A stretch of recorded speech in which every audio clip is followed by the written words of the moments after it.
যে সমস্ত ছাত্রছাত্রী ক্যালকাটা ইউনিভার্সিটির আন্ডারে সিসিএফ এই কোর্সের মাধ্যমে যারা ফিলোসফি অনার্স নিয়েছো এবং যাদের ফিলোসফি জেনারেল বা মাইনর পেপার আছে সেমিস্টার 2তে, তাদের জন্য আজকের এই ভিডিওটি খুব গুরুত্বপূর্ণ। তোমরা সবাই মনোযোগ সহকারে এই ভিডিওটি দেখবে। তোমরা সিলেবাস এবং নাম্বার ডিভিশন সম্পর্কে সমস্ত আইডিয়া বা ধারণা চলে আসবে। তাহলে আমি কি বললাম, যারা ফিলোসফি অনার্স সেমিস্টার 2 তোমাদের অনার্স পেপার এবং যারা পাস করছে মাইনর পেপার, তাদের এই ভিডিওটি খুব গুরুত্বপূর্ণ। আমি সিলেবাস এবং নাম্বার ডিভিশন সম্পর্কে আলোচনা করছি, বিস্তারিত দেখতে থাকো। তোমাদের নাম্বার ডিভিশন হচ্ছে 15 নম্বর করে 3টি লিখতে হবে 45 নম্বর, আর 10 নম্বর করে 2টি লিখতে হবে 20 নম্বর, আর 5 নম্বর করে লিখতে হবে 2টি 10 নম্বর। এই হচ্ছে মোট 75 নম্বর তোমাদের পরীক্ষা হবে। আর সবাই জানো যে বাকি 25 নম্বর তোমাদের কলেজ ক্রাইটেরিয়ার উপরে নম্বরটি আছে, ঠিক আছে। ওটা প্রজেক্ট এবং তোমাদের একটা ইন্টারনাল এক্সামের উপরে একটা নম্বর আছে, সেটা হচ্ছে তোমাদের 25 নম্বর।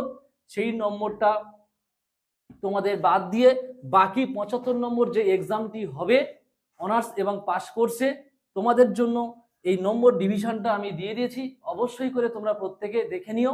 আর সিলেবাসটি তোমাদের জেনারেল এবং যারা অনার্স কোর্স বা মাইনর পেপার আছে তাদের কিন্তু সিলেবাস এক। এই সিসিএফ আন্ডারে যাদের ফিলোসফি বা দর্শন সাবজেক্ট আছে অনার্স এবং মাইনর পেপার দুজনের মেন সাবজেক্টের সিলেবাস কিন্তু এক। তাহলে আমি সমস্ত বিষয় নিয়ে তোমাদের বললাম, আর অবশ্যই করে তোমরা সিলেবাসটি ফলো করবে। সিলেবাস ধরে কিন্তু প্রত্যেকে পড়াশোনা করবে। সিসিএফ আন্ডারে প্রত্যেকটা সাবজেক্টের কিন্তু সিলেবাস ধরে তোমরা যতক্ষণ না পড়বে কিন্তু ততক্ষণ তোমরা কোশ্চেন কিন্তু কমন পাবে না। অনেক স্টুডেন্ট আছে যারা আমাকে মেসেজ করেছে যে ফিলোসফি সিলেবাসটি বলার জন্য। আমি ফিলোসফি সিলেবাসটি আজকের আমি ভিডিওটি করছি বা আমি ভিডিওটি দিচ্ছি তোমাদের আপলোড করে আমার চ্যানেলে। প্রত্যেকে কিন্তু দেখে নেবে যে সিলেবাসটি ফলো করে কিন্তু প্রত্যেকে পড়বে। সিলেবাস ছাড়া কিন্তু পড়া যাবে না। এখন যা টপিক দিয়েছে প্রত্যেকটা বিভিন্ন মানে বই থেকে ছোট ছোট টপিক তুলে কিন্তু একটা সিলেবাস করেছে।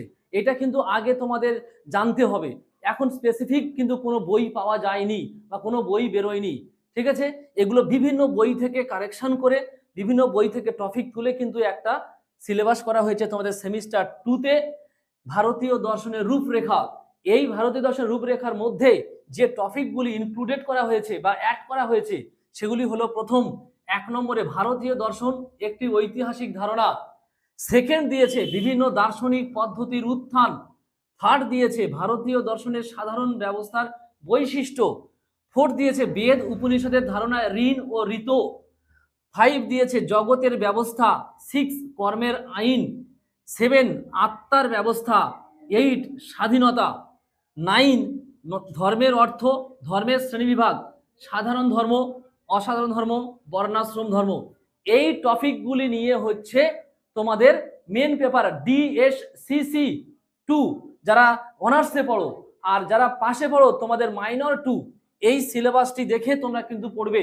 আর প্রত্যেকেই বলবো তোমরা আমার চ্যানেলটি সাবস্ক্রাইব করে রাখবে, প্রত্যেকটা সাবজেক্টের আপডেট পাবে এবং ফিলোসফি অনার্সের সাজেশন নোটস ভিত্তিক সবকিছু পেয়ে যাবে এবং পাস পেপারের অল সাবজেক্ট তোমরা সব কিন্তু সাজেশন নোটস পেয়ে যাবে। আমার চ্যানেলটি সাবস্ক্রাইব করে রাখবে।